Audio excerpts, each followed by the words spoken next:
In a healthcare setup, when all of us are busy in completing our daily course for the benefit of the patient, someone is entering in the setting with a hope of getting cure.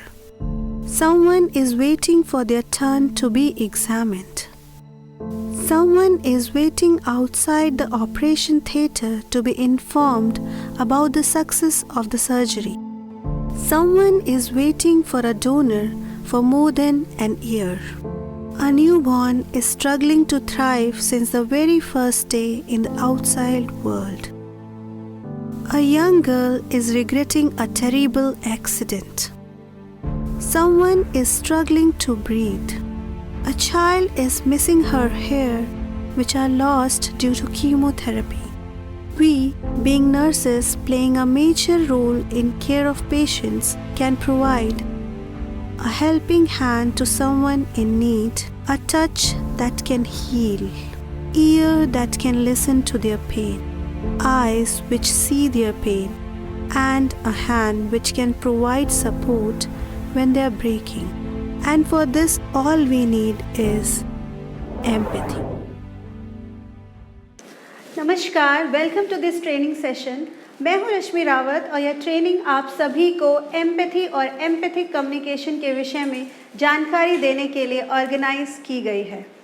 Empathy क्या है, यह हमारे profession में क्यों ज़रूरी है और आप सब कैसे अपने एम्पैथिक कम्युनिकेशन स्किल्स को इम्प्रूव कर सकते हैं, इन सब के बारे में डिटेल इन्फॉर्मेशन देने के लिए यह वीडियो बनाया गया है। लेकिन शुरू करने से पहले मैं आप सबको अपना कोई ऐसा एक्सपीरियंस याद करने के लिए कहूँगी जब आप या आपका अपना कोई हॉस्पिटल में एडमिट रहा हो और आपको केयर करने वाली नर्स बहुत एम्पैथेटिक थी।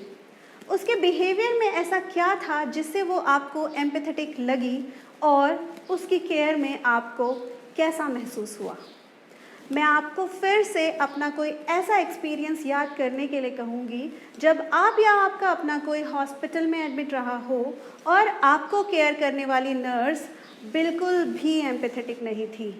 उसके बिहेवियर में ऐसा क्या था जिससे वो आपको बिल्कुल भी एम्पैथेटिक नहीं लगी और उनकी केयर में आपको कैसा महसूस हुआ। तो चलिए देखते हैं एम्पैथी क्या है। Empathy is a way of putting oneself in someone's shoes. मतलब अपने आप को दूसरों की जगह पर रखकर उनके इमोशंस को, उनकी फीलिंग्स को सही तरीके से पहचान कर उनको बताने का एक तरीका है। अगर मैं हेल्थ केयर सेटअप की बात करूं तो अपने पेशेंट की सिचुएशन, उनके इमोशंस, उनकी फीलिंग्स, उनके थॉट्स को सही तरीके से अंडरस्टैंड करके उस अंडरस्टैंडिंग को पेशेंट को वापस कम्युनिकेट करने को एम्पैथी कहते हैं। एम्पैथी हमें पेशेंट्स के या किसी भी व्यक्ति के इमोशंस को समझने में सक्षम बनाती है। And empathy has these 4 qualities. First one is perspective taking, मतलब आप अपने आप को दूसरों की जगह पर रखकर उनके दृष्टिकोण को समझने में सक्षम होते हो। Second one is non judgmental approach. Third is recognizing others emotions and fourth one is feeling the way they feel. तो चलिए देखते हैं एम्पैथी नर्सिंग में कैसे इम्पॉर्टेंट है। जनरली ये देखा गया है कि जब भी हम किसी को तकलीफ़ में देखते हैं तो उन्हें तकलीफ़ में देखकर हमें बुरा फील होता है और वो बुरी फीलिंग हमें उन्हें हेल्प करने के लिए प्रेरित करती है। फ्लोरेंस नाइटिंगेल ने भी इस बात पर जोर दिया है कि नर्सेज अपने आप को दूसरों की दुनिया में इमेजिन करती हैं। अगर नर्सेज अपनी डेली प्रैक्टिस में पेशेंट की सिचुएशन पेशेंट और उसके रिश्तेदारों से शेयर करती है तो उसे एम्पैथिक माना जाता है। एम्पैथी पेशेंट की कंप्लीट केयर में एक वाइटल रोल प्ले करती है। एम्पैथी पर हुई रिसर्च ये बताती हैं कि अगर एक पेशेंट की केयर एक एम्पैथेटिक व्यक्ति करता है तो उसका पेशेंट पर थेरेप्यूटिक इफ़ेक्ट होता है। ग्लोबल कंसल्टेंट मैकिन्सी द्वारा किए गए एक कंज्यूमर हेल्थ सर्वे में एम्पैथी को पेशेंट सैटिस्फैक्शन का प्रमुख चालक पाया गया है। इसीलिए यह ज़रूरी है कि हम अपने कम्युनिकेशन को एम्पैथेटिक बनाएं ताकि हमारे पेशेंट का ट्रीटमेंट कंप्लायंस और सैटिस्फैक्शन इम्प्रूव हो सके। एम्पैथी के बारे में डिटेल डिस्कशन करने से पहले मैं आपको एम्पैथी और सिंपैथी में फ़र्क बताना चाहूँगी। अक्सर हम लोग सिंपैथी और एम्पैथी को एक जैसा समझते हैं, लेकिन सिंपैथी एम्पैथी से अलग है। देखें किस प्रकार सिंपैथी एम्पैथी से अलग है। हम जब किसी को सिंपैथी शो करते हैं तो हम उनके लिए केयर और कंसर्न शो करते हैं बाय फीलिंग पिटी और सॉरी फॉर देयर लॉस। लेकिन एम्पैथी अपने आप को दूसरों की जगह पर रखकर उनके इमोशंस को शेयर करना है। अगर हम इस एग्जाम्पल को देखते हैं जिसमें एक नर्स एक पेशेंट की केयर कर रही है जिसकी मैस्टेक्टमी होने वाली है, वो पेशेंट को सिंपैथी शो करती है अगर वो कहती है बहुत दुख की बात है, आप अपने शरीर का एक अंग होने जा रही हैं। वो एम्पैथी दिखाती है अगर वो कहती है मैं समझ सकती हूँ कि यह सब आपके लिए कितना मुश्किल है। मैंने काफ़ी पेशेंट्स को इस सिचुएशन से जूझते हुए देखा है और यह बहुत ही डिस्ट्रेसिंग है। तो आइए अब इस वीडियो के मेन टॉपिक की तरफ चलते हैं, जो है आप सब अपने एम्पैथी कम्युनिकेशन स्किल्स को कैसे इम्प्रूव कर सकते हैं। आप अपनी एम्पैथी कम्युनिकेशन स्किल्स को इन 7 स्किल्स को यूज़ करके इम्प्रूव कर सकते हैं।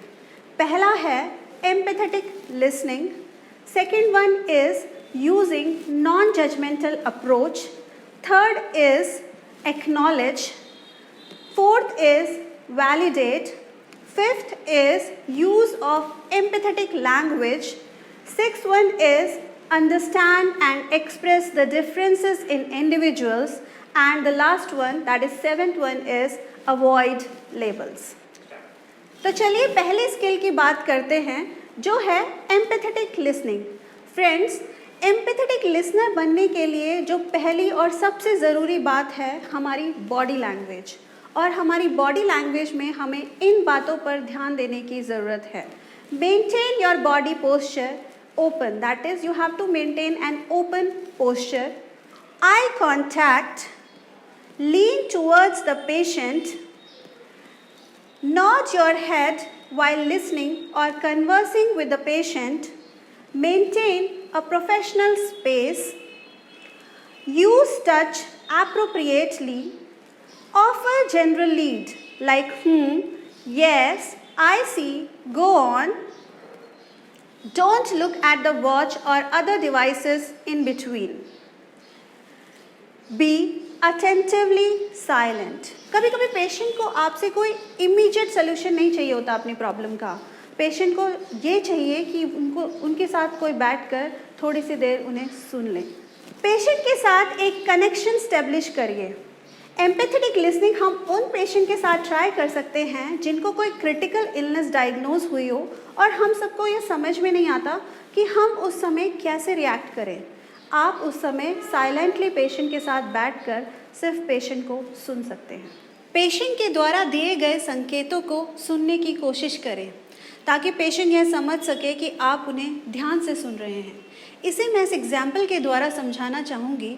एक पेशेंट आपसे कहता है कि मेरी कमर में बहुत दर्द है जिसकी वजह से मैं काम पर नहीं जा पा रहा हूँ और मेरे बॉस के साथ बहुत प्रॉब्लम हो रही है। तो आप इसके उत्तर में पेशेंट से उसके पेन को 0 से 10 के बीच में रेट करने के लिए कहते हैं। ये कोई एम्पैथेटिक रिस्पॉन्स नहीं है। आप बजाय इसके पेशेंट से कह सकते हैं, मैं समझ सकती हूँ कि दर्द की वजह से आपको काम से छुट्टी लेनी पड़ रही है और यह आपको काफ़ी तकलीफ़ दे रहा है। इस सिचुएशन में अगर आप पेशेंट से सीधा पेन असेसमेंट रिलेटेड क्वेश्चन पूछेंगे तो पेशेंट को यही लगेगा कि आप सिर्फ अपना काम ख़त्म करने में इंटरेस्टेड हैं और आप पेशेंट की बातों में ज़्यादा कोई ख़ास इंटरेस्ट नहीं ले रही हैं। पेशेंट्स के जेस्चर्स के पीछे छिपे जो इमोशंस हैं उन्हें सुनने की कोशिश कीजिए। जैसे कि अगर कोई पेशेंट उसकी हेल्थ के बारे में पूछने पर आपको बिना नज़रें मिलाए जवाब देता है कि मैं ठीक हूँ, तो आप उनसे पूछ सकते हैं, मुझे आप डिस्टर्ब लग रहे हैं, क्या कोई बात आपको परेशान कर रही है। इससे आप पेशेंट को उसकी फीलिंग्स को एक्सप्रेस करने का मौका देते हैं और पेशेंट को ये फील होता है कि उन्हें सुनने वाला कोई है। Listen for hidden needs and values. Patient के इमोशंस के पीछे छिपी जो एक्चुअल नीड्स हैं, जो एक्चुअल ज़रूरतें हैं, उन्हें सुनने की कोशिश करें। अगर आप किसी पेशेंट को एम्पैथी के साथ सुनते हैं तो आपको उनके इमोशंस के पीछे छिपी जो एक्चुअल ज़रूरतें हैं उनको जानने में हेल्प मिलती हैं। इसे मैं इस एग्जाम्पल के द्वारा समझाना चाहूँगी। आप एक पेशेंट के पास जाके उनकी मेडिकेशन में देरी होने के लिए उन्हें सॉरी बोलते हो, बट पेशेंट आपकी माफ़ी की तरफ ध्यान नहीं देती है और बड़े ही अधूरे मन से आपको रिप्लाई करती है। तो आप पेशेंट के बिहेवियर में डिस्कम्फर्ट फील करते हुए पेशेंट से पूछते हो, आप मुझसे नाराज़ लग रही हैं। तो पेशेंट गुस्से में जवाब देती है, हाँ मेरे लिए एडमिट रहना बहुत मुश्किल है, मेरा बेटा अकेला ही मेरी देखभाल करने के लिए है और वो मेरी बीमारी की वजह से काम पर भी नहीं जा पा रहा है। तो ऐसे में आप अपनी कामनेस को मेंटेन करते हुए कहती हैं, ऐसा लग रहा है कि आपके लिए आपके बेटे और आपका टाइम बहुत इम्पॉर्टेंट है। मैं समझ सकती हूँ कि हॉस्पिटल में एडमिट रहना कितना मुश्किल है जब घर पर देखने वाला कोई ना हो। जब भी आप पेशेंट को सुन रहे होते हो तब पेशेंट के वे ऑफ कम्युनिकेशन पे फोकस ना करके उनके उस बिहेवियर के पीछे छिपी जो नीड्स हैं उन पर फोकस करने की कोशिश करें। कभी कभी आपने देखा होगा अपनी डेली प्रैक्टिस में पेशेंट बड़े फ्रस्ट्रेट होते हैं, बड़े इरिटेट होते हैं और वो अपनी फ्रस्ट्रेशन आप पर निकालते हैं, आप पर गुस्सा करते हैं। उस सिचुएशन में हमें उन पर गुस्सा करना नहीं होता है, हमें उनकी सिचुएशंस को समझना होता है। जब भी आप किसी पेशेंट से बात कर रहे होते हैं तो उसकी बात पूरी हुए बिना उसको बीच में इंटरप्ट ना करें। तो यह था कि हम एक एम्पैथेटिक लिसनर कैसे बन सकते हैं। तो चलिए अब हम नेक्स्ट स्किल की बात करते हैं और नेक्स्ट स्किल है यूजिंग नॉन जजमेंटल अप्रोच। हमारी आदत होती है कि हम दूसरों को उनके बिहेवियर के आधार पर जज करते हैं और अगर हम अपने पेशेंट्स को उनके बिहेवियर के अनुसार जज करने लगे तो हम कभी भी उनके साथ एक थेरेप्यूटिक रिलेशनशिप नहीं बना पाएंगे। एग्जाम्पल के तौर पर देखते हैं एक पेशेंट जिनका fasting blood glucose level 200 mg पर DL है, वो आपसे कहते हैं कि वो पिछले 1 वीक से इंसुलिन नहीं ले पा रहे हैं। तो आप जजमेंटल हो रहे हैं अगर आप उनसे ये कहते हैं कि आप ये ठीक नहीं कर रहे हैं, इससे तो बहुत कॉम्प्लिकेशंस हो सकते हैं। आप पेशेंट को यह कह सकती हैं, क्या आपको कोई परेशानी है जिसकी वजह से आप इंसुलिन टाइम पर नहीं ले पा रहे हैं? क्या हम इसके बारे में बात कर सकते हैं? इससे पेशेंट को यह लगेगा कि आप उनकी प्रॉब्लम को डिस्कस करने में इंटरेस्टेड हैं और अगर आप जजमेंटल रिप्लाई करेंगे तो पेशेंट को यह इंडिकेशन मिलेगा कि आप उनकी प्रॉब्लम को सॉल्व नहीं करना चाहते। तो चलिए अब हम अगली स्किल को डिस्कस करते हैं और अगली स्किल है टू एक्नॉलेज। एक्नॉलेज करने का मतलब है पेशेंट के इमोशंस को रिकॉग्नाइज करना और उनके एफर्ट्स को अप्रिशिएट करना। आप पेशेंट के एफर्ट्स को अप्रिशिएट करने के लिए इस तरह के स्टेटमेंट्स का यूज़ कर सकते हैं, जैसे कि यह देखकर अच्छा लग रहा है कि आप अपने ब्लड शुगर को मैनेज करने के लिए अपनी लाइफस्टाइल में बदलाव कर रहे हैं। आपके लिए अपनी जॉब के साथ साथ अपनी मदर की देखभाल करना बहुत मुश्किल था। तो यह था एक्नॉलेज करना, हम किस तरह पेशेंट के एफर्ट्स को एक्नॉलेज कर सकते हैं। आगे बढ़ने से पहले हमने अभी तक जितनी भी स्किल्स की हैं मैं एक बार उनको फिर से रिवाइज करना चाहूँगी। और अभी तक हमने 3 स्किल्स की बात की हैं और वो ये हैं empathetic listening, second is using non judgmental approach and the third one which we discussed was to acknowledge. अब हम अगली स्किल की बात करते हैं और अगली स्किल है इज़ टू वैलिडेट। वैलिडेट करने का मतलब है पेशेंट के इमोशंस को मान्य करना और उन्हें यह दर्शाना कि आप उन्हें सुन रहे हैं। चलिए इस एग्जाम्पल को देखते हैं। एक पेशेंट जिसकी मैस्टेक्टमी सर्जरी प्लान है और वो बहुत एंग्शियस हो रही है सर्जरी को लेकर। आप पेशेंट के इमोशंस को इनवैलिडेट करते हैं अगर आप पेशेंट से कहते हैं, अरे यह तो एक छोटा सा प्रोसीजर है, आप बेकार में परेशान हो रही हैं। आप पेशेंट से कह सकती हैं, आने वाली सर्जरी को लेकर आपका परेशान होना बिल्कुल ही नॉर्मल है। और फिर सर्जरी से रिलेटेड पेशेंट को ज़रूरी इन्फॉर्मेशन दीजिए ताकि आप पेशेंट की एंग्जाइटी को कुछ कम कर सकें। तो चलिए अब मैं आपके लिए अगली स्किल को डिस्कस करती हूँ और अगली स्किल है यूज़ ऑफ एम्पैथेटिक लैंग्वेज। हमें इस तरह की लैंग्वेज का यूज़ करना है जिससे पेशेंट को यह महसूस हो कि आप सही मायने में उनकी केयर करने में इंटरेस्टेड हो। आप एम्पैथेटिक लैंग्वेज इस तरह से यूज़ कर सकते हैं जैसे कि मैं समझ सकता हूँ कि यह आपके लिए कितना पेनफुल है। मुझे यकीन है कि अगर मैं आपकी स्थिति में होता तो मैं भी ऐसा ही महसूस करता। पेशेंट के शब्दों को पैराफ्रेज करिए, मतलब पेशेंट ने जो कहा है उसे अपने शब्दों में कहकर पेशेंट को बताएं ताकि पेशेंट ये समझ पाए कि आप उनको सही मायने में सुन रहे हैं। मैं इसे इस एग्जाम्पल से समझाना चाहूँगी। एक पेशेंट आपसे कहता है कि मुझे समझ नहीं आ रहा है आप क्या बोल रही हैं, मैं रात को सो नहीं पाया और मैं बहुत ही थका हुआ हूँ। आप पेशेंट के शब्दों को पैराफ्रेज करते हुए कहते हैं, आपको कंसंट्रेट करने में दिक्कत हो रही है क्योंकि आप रात को नींद न आने के कारण थकान महसूस कर रहे हैं। और मैं यहाँ पर यह भी मेंशन करना चाहूँगी कि जब भी आप पेशेंट से बात करते हैं तो अपनी बोलने की स्पीड को इस तरह से मेंटेन करिए कि पेशेंट को आपको समझने में दिक्कत ना हो, पेशेंट आपको ईजिली अंडरस्टैंड कर सके। तो यह था कि किस तरह हम एम्पैथेटिक लैंग्वेज का यूज़ कर सकते हैं। तो चलिए अब हम अगली स्किल की बात करते हैं और अगली स्किल है understand and express the differences in individuals. हर एक व्यक्ति की अपने आप में एक अलग पर्सनालिटी होती है। आपने कई बार अपनी डेली प्रैक्टिस में यह देखा होगा कि एक ही डायग्नोसिस के दो पेशेंट्स अलग अलग तरीके से बिहेव करते हैं। एक बहुत ही एंग्शियस होता है, आपकी केयर के लिए बहुत ही डिमांडिंग होता है, जबकि दूसरा बहुत कैजुअल होता है और आपके द्वारा किए गए उनकी थोड़ी सी हेल्प के लिए भी बहुत आभारी होता है। तो एम्पैथिक कम्युनिकेशन स्किल्स में एक्सेल होने के लिए हमें यह समझना ज़रूरी है कि हर एक व्यक्ति डिफरेंट है। दोस्तों, अब हम अपनी आखिरी स्किल पर पहुंच गए हैं और आखिरी स्किल है अवॉइड लेबल्स। अक्सर हम लोगों की ऐसी आदत होती है कि हम दूसरों के बिहेवियर के अनुसार उन्हें लेबल्स यानी कि नामकरण करते हैं।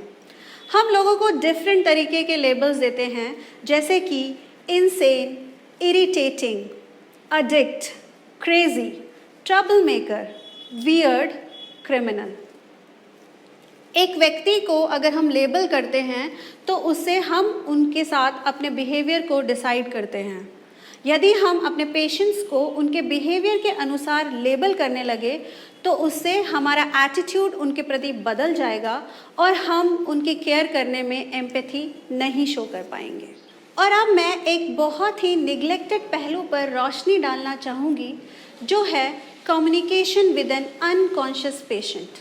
फ्रेंड्स, हम जब भी ये देखते हैं कि पेशेंट अनकॉन्शियस है तो हम पेशेंट से बात करने की ज़रूरत नहीं समझते, लेकिन रिसर्चर्स ने यह बताया है कि एक अनकॉन्शियस पेशेंट का ब्रेन कम्युनिकेशन करने पर फिजियोलॉजिकल एक्टिविटी शो करता है। That is why it is very important to communicate with an unconscious patient as a sign of respect and dignity. दोस्तों, तो यह थी हमारी 7 स्किल्स जिनको हम यूज़ करके अपनी एम्पैथिक कम्युनिकेशन स्किल्स को इम्प्रूव कर सकते हैं। तो आइए अब हम इनमें से कुछ स्किल्स को रोल प्लेस के माध्यम से समझने की कोशिश करते हैं।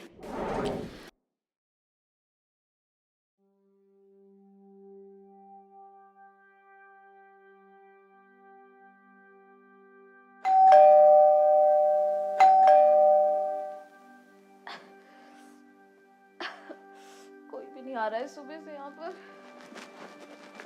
हाँ, क्या हुआ? बार बार बेल क्यों बजा रहे हो? मैडम, आधे घंटे से बेल बजा रही हूँ, यहाँ पर कोई नहीं आ रहा है मुझे देखने के अरे लिए। भाई, आप ही एक पेशेंट थोड़ी हो, हमारे पास बहुत सारे पेशेंट हैं, क्या हो गया? मैडम, बहुत दर्द हो रहा है, सुबह से बहुत ज्यादा दर्द हो रहा है। एक बार भी हाँ तो दी तो है तुम्हें दवाई, 15 मिनट पहले दवाई मिली है, इतनी जल्दी दूसरी दवाई? पहले दी थी मैम। अरे भाई, अभी दर्द तो बिल्कुल ठीक नहीं हो रहा ना, और मेरा पहली बार ऑपरेशन हुआ है मैम, कोई नहीं। हाँ तो पहली बार ऑपरेशन हुआ है, कई पेशेंट आते हैं जिनका पहली बार ऑपरेशन होता है, आप पहले पेशेंट थोड़ी हो। मैडम प्लीज कुछ करो, अगर आपसे कुछ होता है तो। मेरे को नहीं पता, मेरे को बहुत ज्यादा दर्द हो रहा है। अभी बहुत। आपको कोई दवाई नहीं मिल सकती क्योंकि अभी मैंने दवाई दी है, साइड इफेक्ट हो जाएगा अगर मैंने दोबारा दवाई दी वो तो। मुझे कुछ नहीं पता मैम, सुबह से डॉक्टर भी नहीं आए हैं यहाँ पर मुझे अरे तो देखने डॉक्टर के भी लिए। कहीं बिजी है ना, वो थोड़ी यहाँ खड़े रहेंगे हमेशा। ठीक है, आपको देखने के लिए अगर वो राउंड पे आते हैं, कोई नई दवाई लिखते हैं तो मैं दे दूंगी। ठीक है, मैडम, परेशान प्लीज। मत करिए आप, शोर मैडम, मचा दिया आपने। मैडम दर्द हो रहा है, दर्द हो रहा है, इतना सा दर्द सहन नहीं कर सकते। अरे मैडम, कहाँ एडमिट करा दिया है मुझे?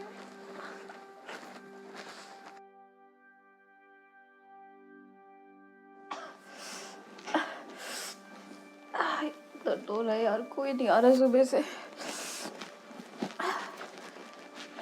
हाँ सीता जी, क्या हो गया? मैडम आधे घंटे से बुला रही हूँ, कब से बेल बजा के, कोई नहीं आ रहा है मुझे देखने के लिए। माफ करना, मैं एक क्रिटिकल पेशेंट के साथ बिजी हो गई थी, इसलिए मैं नहीं आ पाई। बताइए क्या हो गया? मैडम मुझे बहुत दर्द हो रहा है और मेरी पहली बार सर्जरी हुई है यार, कोई भी नहीं है मेरे साथ। अच्छा, आपकी पहली बार सर्जरी हुई है? पहली बार सर्जरी हुई है ना, इसलिए आपको ज़्यादा महसूस हो रहा है। कभी कभी जब हम पहली बार कुछ चीज़ एक्सपीरियंस करते हैं तो हमें दर्द ज़्यादा महसूस होता है। मैडम मैं क्या करूँ, मुझे बहुत ज्यादा दर्द हो रहा है अब। अच्छा, आप मुझे बताइए कि अगर आप अपने दर्द को 10 में से मार्क्स देना चाहेंगे, नंबर देना चाहेंगे, तो कितना नंबर देंगे? अरे 12 दर्द हो रहा है मुझे। ओके, माफ मुझे करना, बहुत ज्यादा दर्द हो रहा है। माफ करना कि मैं पहले नहीं आ पाई। मैं आपके चार्ट देखकर बताती हूँ कि आपकी कौन सी दवाई अभी है। सीता जी, आपको तो 15-20 मिनट पहले एक इंजेक्शन लगा है दर्द का, अब इतनी जल्दी मैं दूसरी दवाई नहीं मैडम दे सकती इंजेक्शन हूँ। लगा है लेकिन मेरा दर्द तो ठीक नहीं हुआ ना। अच्छा ठीक है, तो फिर हम एक काम करते हैं, मैं आपके साथ बैठती हूँ और मैं आपको थोड़े से कुछ तरीके बताती हूँ जिससे आपका दर्द, आपको रिलैक्स करने में मदद मिलेगी। ठीक है, मैडम मेरा बस दर्द तो ठीक करिए आप कैसे भी। आप मुझे देखिए, यहाँ आप अपने ऑपरेशन की जगह पे हाथ रखकर और लंबी गहरी सांस लीजिए और धीरे धीरे छोड़िए।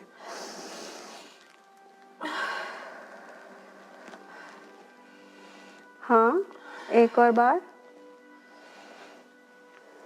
अभी कैसा लग रहा है? थोड़ा कम है मैम। अच्छा ठीक है, अगर आपका दर्द और अभी ठीक नहीं होता है तो मैं आपके डॉक्टर से बात करती हूँ, वो आपके कोई और इंजेक्शन लिख देंगे तो मैं वो आपको दे दूंगी। ठीक है, अभी आप आराम करिए और ये एक्सरसाइज आप करते रहिए। ठीक है, डीप ब्रीदिंग करिए, इसको डीप ब्रीदिंग बोलते हैं। इससे आपको मदद मिलेगी दर्द को कम करने में। ठीक है, ठीक हो जाएगा ओके, मैम। हाँ हाँ जरूर जरूर, आप अभी आराम करिए।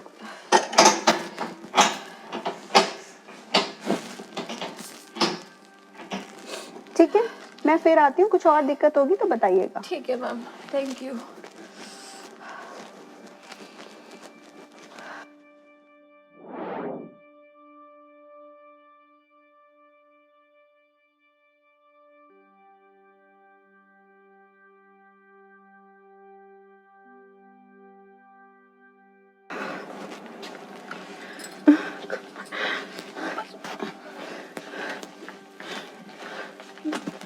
मैडम जी, मैडम जी, ये मैडम जी ये भर्ती के लिए भेजा था। एक मिनट रुको। अरे कहाँ चली गई मैडम? बस बस भाभी, कोई नहीं, शांत रहो। कहाँ चली गई दीदी आप मैडम? रुको भाभी, मैं देख के आती हूँ, आप यहाँ बैठो। अरे यार, सबके पेशेंट नहीं देखूं क्या यहाँ पे? पता नहीं कहाँ कहाँ भाग जाते हैं। बैठो भाभी, मैडम जी, क्या कर रहे हो? मैडम जी ये भर्ती के लिए भेजा था नीचे से, बहुत तकलीफ हो रही है इनको, अरे देखिए। यार, अब एक और एडमिशन। ठीक है, तुम वहाँ लेटाओ उनको, जाके वहाँ लेटाओ। कहाँ मैडम जी? वहाँ उस बेड पर। आओ आओ भाभी, चलो इधर ही बैठ जाते हैं। बहुत यहाँ बैठो। अरे हुआ नहीं अभी तक क्या? मैडम कर रहे हैं मैडम जी। ठीक है, आप बाहर जाओ, आप बाहर जाओ। ओ आ जाओ, चलो बैठो बैठो बैठो, बेड पर बैठो। नीचे बताया ही होगा कि तुम्हें दवाई लगानी है। ठीक है, एक सुई लगा रही हूँ मैं। चलो चलो, ठीक से बैठ जाओ जरा।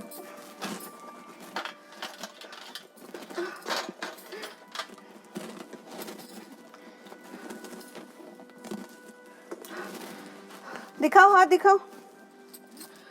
अरे भाई, ये चूड़ियां क्यों इतनी पहन के आ जाते हो आप हॉस्पिटल में? अब यहाँ सुई लगेगी, सूजन आ गई तो दिक्कत हो जाएगी, फिर बोलोगे कि हॉस्पिटल में इलाज ठीक से नहीं होता। उतारो इनको।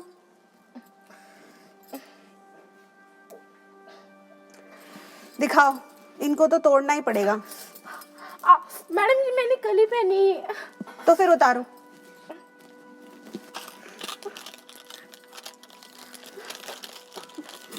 नहीं निकल रही हैं? ठीक है, जब निकल जाए तो बुला लेना, मेरे पास इतना टाइम नहीं है कि तुम पे ही वेस्ट करती रहूं। और कितने पेशेंट है मेरे पास यहाँ पर, ठीक है? जब उतर जाए तो बुला लेना।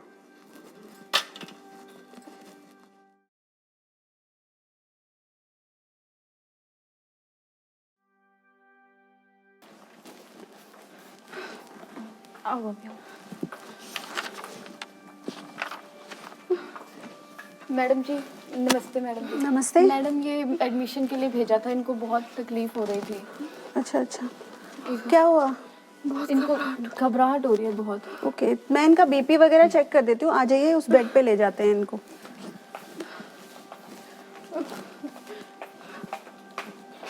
आप आराम से पैर ऊपर करके लेट जाइए।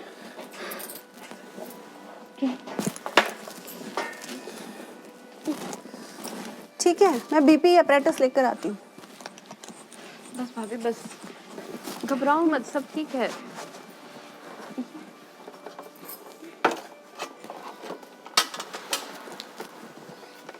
लेट जाइए, लेट जाइए। आप थोड़ा सा साइड हो जाइए।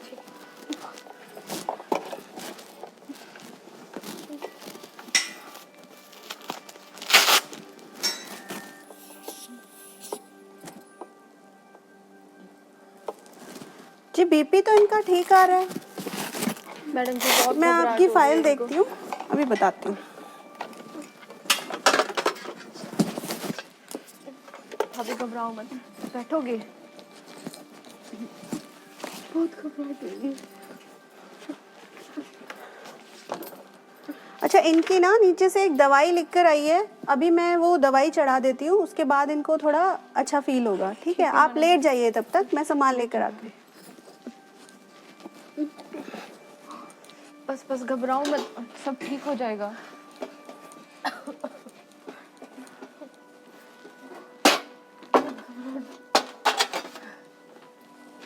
मैं चढ़ा देती हूँ, आप प्लीज बाहर चले जाइए थोड़ी देर। ठीक है मैडम जी। ठीक है, मैं हूँ इनके साथ। ठीक है। मैडम। गंगा जी, आपको ना एक दवाई चढ़नी है, जिसके लिए मुझे एक सुई लगानी पड़ेगी। उसके लिए आपके हाथ पे एक सुई लगेगी और फिर दवाई चढ़ेगी। ठीक है। अब आपने ये चूड़ियाँ पहनी हुई हैं, ये उतारनी पड़ेंगी। मैं ट्राई करती हूँ। मैडम जी मैंने कल ही पहनी है। अच्छा, कोई बात नहीं, आपने कल ही पहनी है, मैं समझ सकती हूँ। आप ना इसको अभी उतार दो, जब जाओगे तो दोबारा पहन लेना। ठीक है, ट्राई करो। जी।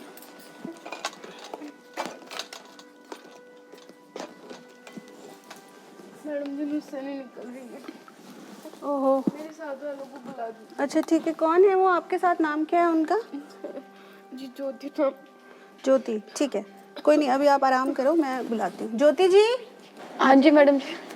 एक्चुअली इन्होंने ना अपने हाथों पे चूड़ियाँ पहनी हुई हैं इतनी सारी। ठीक है, अगर ये चूड़ियाँ हाथ पे रही और मैंने सुई लगा दी तो बाद में सूजन हो सकती है, उससे दिक्कत आ सकती है। ठीक है, तो आप ना वहाँ हमारा वॉशरूम है, इनको जाके ले जाइए, वहाँ पे साबुन रखा है, अच्छे से साबुन से ये चूड़ियाँ निकल जाएंगी आराम से। फिर मैं दवाई लगाती हूँ। जी मैडम। ठीक है, फिर मुझे बुला लीजिएगा। जी मैडम। कोई दिक्कत हुई तो बता दीजिएगा। ठीक है मैडम। आ जाइए।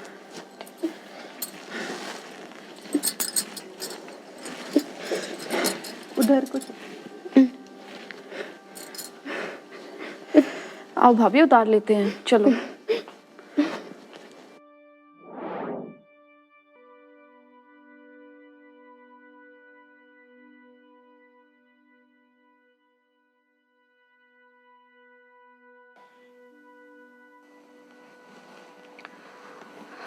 अरे, मैं अपने ऑफ की पहले बात कर लेती हूँ। Good morning madam. हाँ बोलो। मैम, मुझे ना अपने ऑफ की बात करनी थी। आप रोस्टर बना रहे हो ना, ये 15, 16, 17 का ऑफ मुझे चाहिए था। तुम्हारा हर बार का यही नाटक है, बार बार ऑफ एडजस्ट कराने आ जाती हो। मैम, मुझे बहुत ज़रूरत है मेरे इस पास बार। कोई और पिछली काम बार नहीं है। मुझे ही ऑफ नहीं मिला था। नहीं मेरे पास कोई और काम तो है नहीं, तुम बार बार आओगे मैं तुम्हारे ऑफ एडजस्ट करती रहूँ। अभी 3-4 लोग और आके गए थे कि मैम एडजस्ट कर लो। हाँ तो मेरा भी कर दीजिए ना, जब आप नहीं, बाकी नहीं लोगों यार, का तुम कर रही लोग हैं यहीं तो। आके बैठ जाओ, यहीं बैठो, तुम यहीं आके बैठो, मैं तुम्हारे पेशेंट के बीपी टेम्परेचर ले लेती हूँ। मेरे पास तो और कोई काम है नहीं, बस मैम तुम्हारे मुझे off बहुत adjust करते जरूरत है ऑफ की, मुझे ही हर बार ऑफ नहीं देती अरे आप। यार तुम यहीं आके बैठो, ये लो तुम्हारा ये ड्यूटी रोस्टर, ये लो पेन, अपने आप एडजस्ट कर लो। ये तो बहुत मेरे गलत पास बात और है भी बहुत मैडम, सारे ये तो काम बहुत हैं। गलत बात है, मैं नहीं, क्या इमरजेंसी गलत लीव ले बात है? लूंगी। अरे जो करना है करो, मुझे कोई फर्क नहीं पड़ता। मैं कंप्लेन जो कर दूंगी करो आपकी। करो, मुझे अपना काम करने दो, जाओ। अरे यार हमेशा का यही नाटक है, ऑफ ऑफ ही करते रहो यहाँ पे।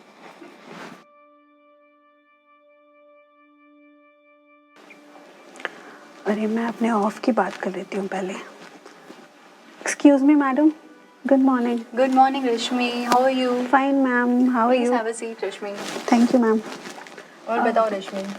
मैम मुझे ना एक्चुअली ऑफ की बात करनी थी, मुझे 3 डेज का ऑफ चाहिए, 15, 16, 17। आप रोस्टर बना रहे थे ना, तो मैंने सोचा आपको बता देती हूँ। एक्चुअली ना अभी 3 और आए थे हमारे पास नर्सिंग ऑफिसर, उनको भी 3 दिन की चाहिए थी ऑफ, ये सेम डेज का उनका भी है प्रॉब्लम। एक्चुअली मैम मुझे ना बड़ा अर्जेंट था, my mother is not well. क्या हुआ उन्हें? एक्चुअली वो ना स्लिप हो गई, तो उनको फ्रैक्चर हो गया। वैसे अभी ठीक है, मेरे फादर देख रहे हैं उनको, लेकिन वो मेरे फादर इन 3 दिन बाहर जा रहे हैं, तो मैंने सोचा कि मैं जाके उनकी देखभाल कर लूँगी। तो अगर मुझे लेट मी सी, देखते हैं कोई एडजस्ट कर देते हैं हम लोग। ये जेन्युइन बहुत ज़्यादा प्रॉब्लम है, आपको घर पे भी एक बार देखना चाहिए। Let me adjust with the duty. आप एक काम करना, एक बार आप इवनिंग में आ जाना और एक बार ड्यूटी रोस्ट अपना देख लेना। Okay, take care of your mother. Thank you ma'am. अगर किसी और की ड्यूटी मुझे करनी होगी ना इन 3 दिन, तो मैं ज़रूर कर जो लूँगी। भी एक बार एडजस्ट करके मैं आपको will let. Thank you ma'am.